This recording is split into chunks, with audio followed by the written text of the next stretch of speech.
The show that knows what today's men want. Power tools, moisturizer, and domestic violence. In the men's room with Baz and Jeremy. Hey, you guys are taking forever in this back room. Hey, don't bother me in the men's room. Yeah. And now for your hosts, Baz Rutten and Jeremy St. Arms.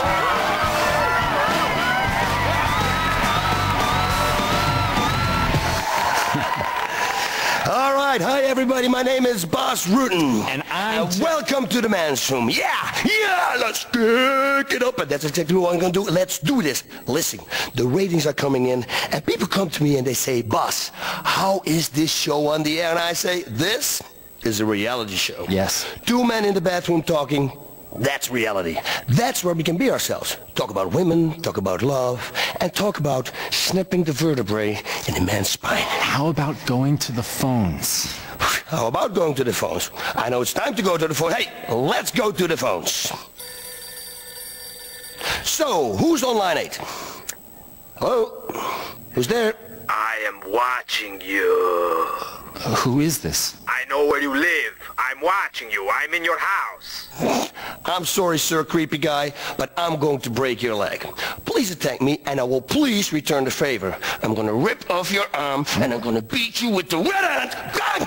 Bang! And then I'm going to make love to your femur. You know? Just like a dog. Baz, don't. I'm really scared. Maybe it's that serial killer everybody's talking about. I don't think so. He kills homosexuals. And whereas we, Jeremy, we are tough guys. Tough as nails. Nails. You know what? I shoot a nail into my hand right now. Ooh. That's what we're all about. About helping people through difficult times in the men's room. Yeah, that's right. Difficult times. You know what? You know what? What? Okay, I want to tell you something. On the streets, everything is legal. Being a man is legal. Well, not quite everything is legal, Baz, but between consenting adults, most people turn a blind eye these days. I never turn a blind eye. You turn a blind eye, listen, you got to get blinded. Bang, bang, bang! Listen, I get my wisdom from the Greeks. You must be like a centaur, part man, part horse. You get drunk and carry off the maiden, and anybody say anything, what do we do, Jeremy? Knee to the groin? Exactly, yes, right there. Oh, that's gotta hurt. You're playing a game, and we're calling this game blue ball baseball. I did it once in the bar brawl in Manila, and all that guy left was his blind eyes. And I walk to him, and I go, bah, bah, bah. So just 3 little jabs. Is that a retainer on your shirt, or are you just glad to see me? Boom, boom, boom. 3 hooks later, I slide him down the bar, his face full of fucking glass. I swear to God, he'll never see again.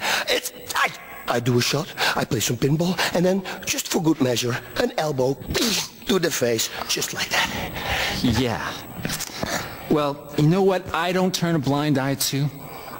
Blind people with the seeing eye dogs. They don't have to pick it up. I mean, I wish I could poop in public without having to pick it up. I have no idea what you're just talking about, but hey, listen, I'm sure it's covered in my next book. Pre-order now to avoid disappointment, ladies and gentlemen. Yeah, great. Just what the world needs. Another book about how to solve conflict with a nail gun and a bad temper. You heteros are all the same. Let's go to the phones. Hello, line 5. Hi, my name is Paula. I'm in Vice City. I've been married for a few years, and my man has gone right off on me. I mean, I rarely cheat, and we got a great life together, 3 kids, we go to church, but the sex is dried right up. What should I do? I've tried lingerie, having threesomes, and even screwing the neighbor to make him jealous, but nothing works. Paula, girl, I see your problem. You gotta get back to the basics, because that's your problem. You know what a great aphrodisiac is? Anger. Pain is even better. Just don't take it too far. That's why grudge sex is the best sex you can have. Yes. You gotta hate him, Paula. That's what I'm telling you. You gotta hate him. Okay. Yeah, and every time you make love, don't make love. Make hate. Call him names and really mean it. Little dick, no balls, that kind of stuff. Let him hit you a few times. Fuck! just on your freaking face. And then you really let him have it. I said to my lady, really, go on, smack me around. Take that chair, hit it right across my head. Bam, because that's erotic. That. Men like this, Paula, I'm telling you. And then, Paula, give it to him with a baseball bat. So he's seconds away from calling the cops. Or, of course, we can always deliver the good crick in the pills. Baz. Okay. Thanks, Baz. I'll be sure to try that and let you know. Thanks. Next caller, come into the men's room. Jeremy, but this show is gonna be fucking great! So, who's on the phone? Hey, Baz, my name's Travis. Your show sucks. You're not so tough. Yo, you teach all this stuff, but I could take you. Trust me, I have a gun. All your stupid roundhouse kicks and stuff can't beat a gun, homie. Lead travels fast, biatch. Oh, Travis, buddy, please hang on the line, okay? Because I want to tell you something. The Garden of Lavender and Roses is one that you have to crawl through over thorns with a knife in your mouth. Exactly. You bite back the tears with the blood running down your face. This analogy is for life, and it's all covered in my next book.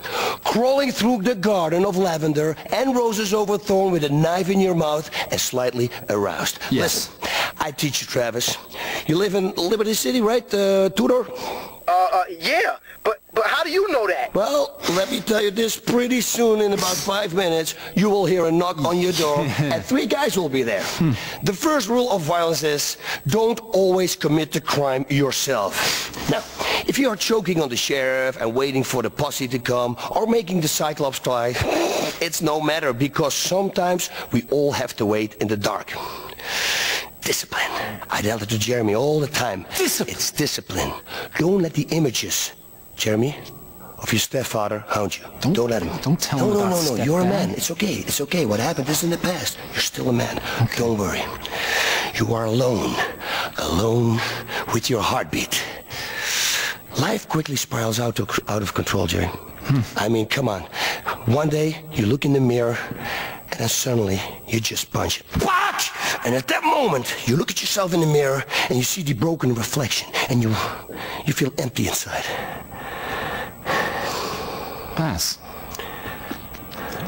come on, let's get back on track here. That's right.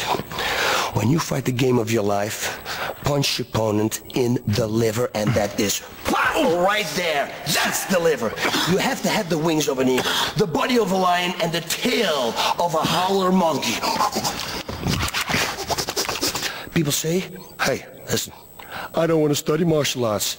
The problem with martial arts is the years of training and celibacy. You can't fuck. It's out of the fucking question. It's well known that ninjas aren't allowed to touch themselves, or they lose their edge. And if you lose your edge, not good. Now, this gives you great focus and precision when you're cutting off someone's head.